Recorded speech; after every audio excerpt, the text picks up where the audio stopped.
Hi guys, welcome back to my channel. My name is Louisa. If you're new, don't forget to subscribe, and if you're coming back, welcome back. So today I wanted to talk about what you should do in the event that someone is going out of their way to provoke you. They want you to essentially debase yourself to their level of behavior, and their level of behavior is usually very childish. So you'll get people, especially manipulative, narcissistic people, they tend to be very childish in a lot of their ways, and they will try to engage you in a tit-for-tat kind of petty argument, or getting back at each other, or that sort of thing. It's generally designed to justify their own bad behavior, and you must not engage. If you're dealing with someone like this, I highly recommend keeping a diary, keeping photo evidence, keeping video evidence, telling someone about it. One of the things that has been invaluable to me during the process of what it is that I'm currently going through, and I will explain that in a little while, but not just yet. But one of the things that was extremely helpful for me was actually texting someone. Every time something very bizarre happened, I would text someone. And so, I mean, this person is someone that I text on a regular basis, so it just made sense to be like, you wouldn't believe what just happened next.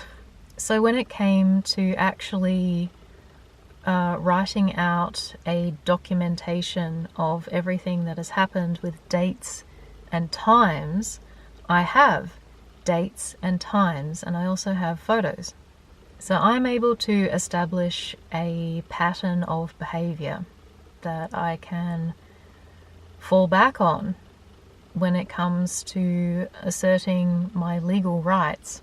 So that is something that you definitely need to do. Keep records, and if at all possible, email things to yourself on a regular basis, if you have more than one email especially, because you don't know what they will do to your phone. I had someone who I was friends with who saw me use my passcode a few times, and then later on, when I wasn't essentially complying with what they were demanding me to do, I was non-compliant with their crazy controlling demands, they went into Apple's Find My Phone and they factory reset my phone long distance, because you can do that if you have the passcode and you know the person's email, phone number, that sort of thing. It's real easy to do.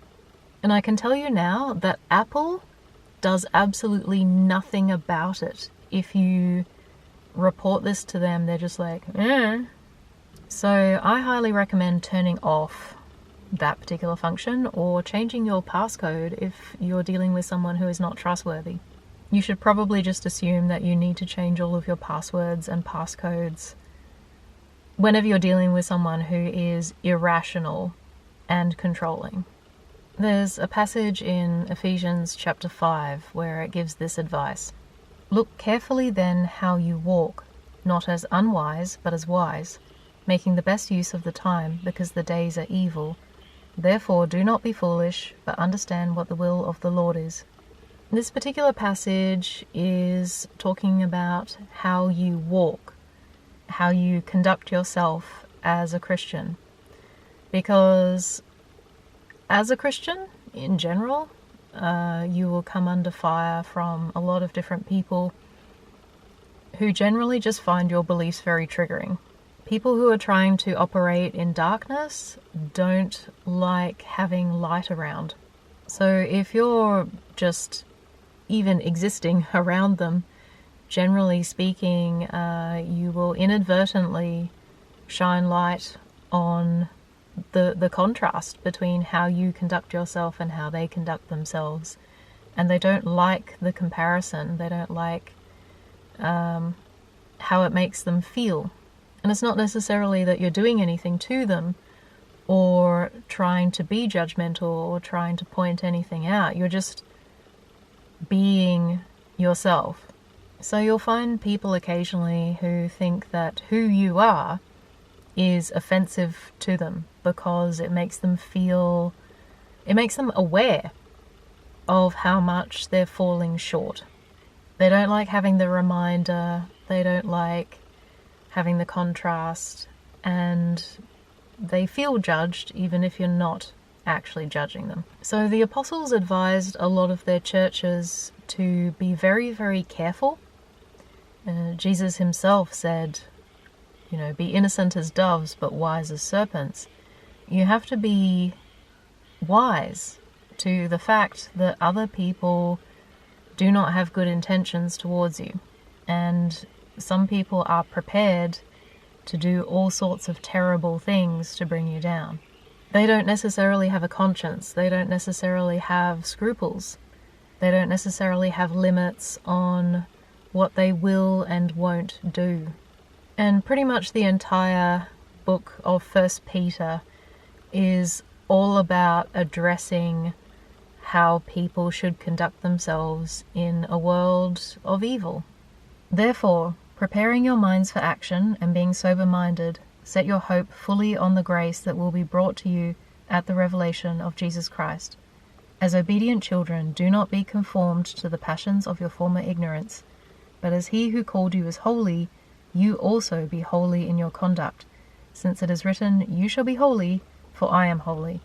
And if you call on him as Father, who judges impartially according to each one's deeds, conduct yourselves with fear throughout the time of your exile, knowing that you were ransomed from the futile ways inherited from your forefathers, not with perishable things such as silver or gold, but with the precious blood of Christ, like that of a lamb without blemish or spot.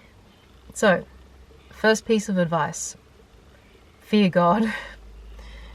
The fear of God is the beginning of wisdom.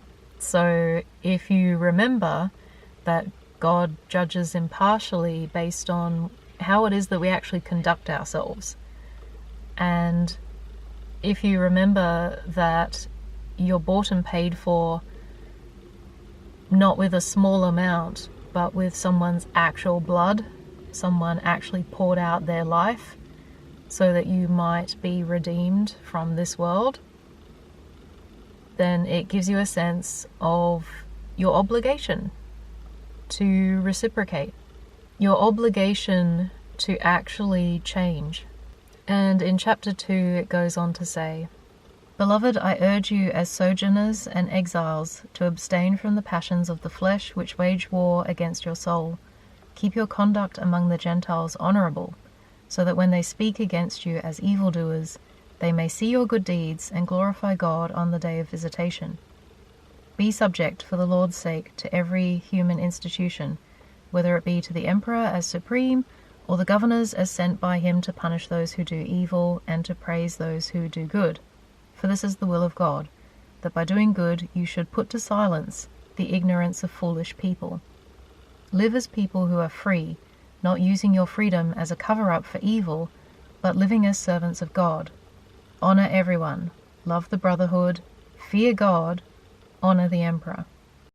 So this is very sound advice. And he's saying, don't use your newfound freedom in Christ as an excuse to hide behind, to get away with evil deeds, because you can't hide from God. And he says, if you do good, you will put to silence all of your critics.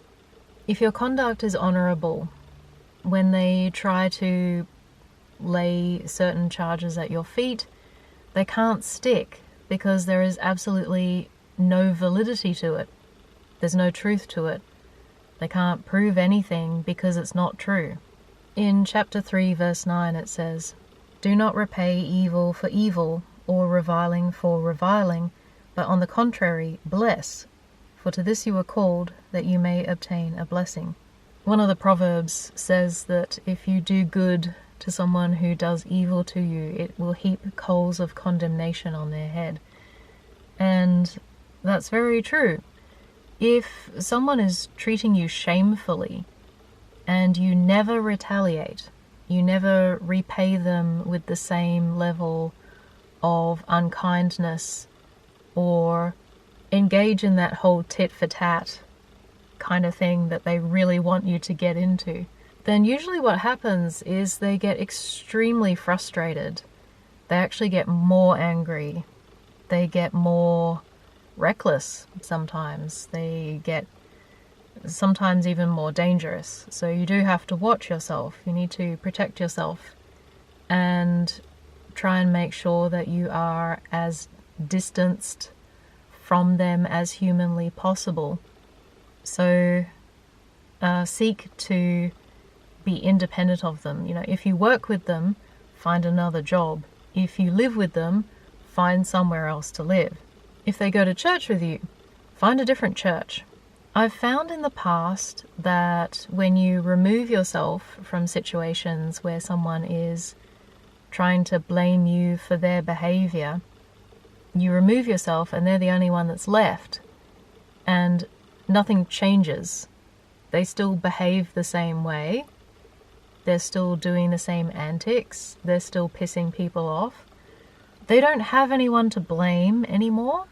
Or often what they do is they try to find a new target and then start blaming them. And then people are like, wait a minute, I think it was you all along. And, you know, sometimes that's what you have to do. And unfortunately, I've had to do that a lot. And, you know, it sucks. Because obviously you shouldn't have to leave your home or leave your job or leave your church. But if no one else is prepared to stick up for you, if no one else is prepared to actually stand by you or hold that other person accountable, you don't need to be there. Like, it's better for your health and safety, it's better for your mental well-being to just get out. Don't feel like you necessarily need to run away, not unless they're actually dangerous, in which case you need to be involving the police. But if you have some time up your sleeve, then use that time and use your energy not on fighting against them, but on finding an alternative, finding a way out. So 1 Peter chapter 3 goes on to give this advice. Now who is there to harm you if you are zealous for what is good? But even if you should suffer for righteousness' sake, you will be blessed. Have no fear of them, nor be troubled. But in your hearts honor Christ the Lord as holy, always being prepared to make a defense to anyone who asks you for a reason for the hope that is in you. Yet do it with gentleness and respect, having a good conscience, so that, when you are slandered, those who revile your good behavior in Christ may be put to shame. For it is better to suffer for doing good, if that should be God's will, than for doing evil. It's better to suffer for doing good than to be punished for actually being guilty. Peter goes on to say in chapter 4, Beloved, do not be surprised at the fiery trial when it comes upon you to test you, as though something strange were happening to you. But rejoice insofar as you share Christ's sufferings, that you may also rejoice and be glad when his glory is revealed. If you are insulted for the name of Christ, you are blessed, because the Spirit of glory and of God rests upon you. But let none of you suffer as a murderer or a thief or an evildoer or as a meddler. Yet if anyone suffers as a Christian, let him not be ashamed, but let him glorify God in that name. For it is time for judgment to begin at the house of God. And if it begins with us, what will be the outcome for those who do not obey the gospel of God? So we're supposed to expect backlash from people. Jesus himself said, if they hated me, what makes you think they're going to like you? And again, he more explicitly reiterates that it's one thing to suffer for the name of Christ, but it's another thing to suffer for actually being guilty of doing something wrong. So it's really important, no matter what they do, not to retaliate. You can by all means get clear of them. You can by all means pursue legal channels and those forms of justice. But yeah, don't reduce yourself to the same level of behavior as people who are evil. Alright guys, hopefully that was helpful. Let me know your thoughts in the comments. I just want to say thanks as well for all of the prayers. That really means a lot to me. And I'm also doing a bit of a Bible study at the moment on Job, because it's interesting how we're supposed to intercede even in the middle of our struggles. The Bible is full of instances where, you know, people are in prison or people are sick, and as soon as they start praising God or interceding for other people, then God delivers them. But God doesn't deliver them until they have that change of heart. So I think that's something worth thinking about. And yeah, I will see you next time. Bye.